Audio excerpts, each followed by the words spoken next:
we have a doozy of a story today. So let's sit down. 1 Samuel chapter 25 is about David, Nabal, and Abigail. We're also going to see a big display of courage from a woman of the Bible. Verse 1, Samuel died. He's gone. He was buried by his home, and David went down into the wilderness. There was a very rich man named Nabal and his wife named Abigail.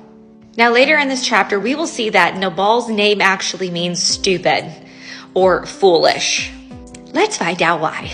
While David was in the wilderness, he heard that Nabal was shearing sheep.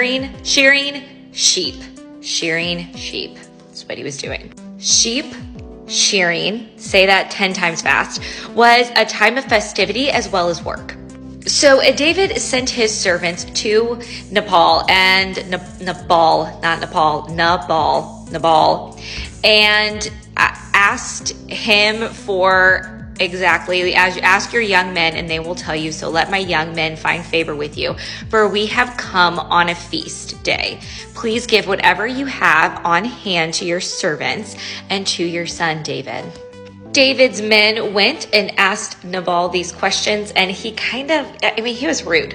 He was rude. He says, what do you mean, Jesse's son? Who is Jesse's son? Am I supposed to take my bread, my water, my meat that I've butchered and give them to these men?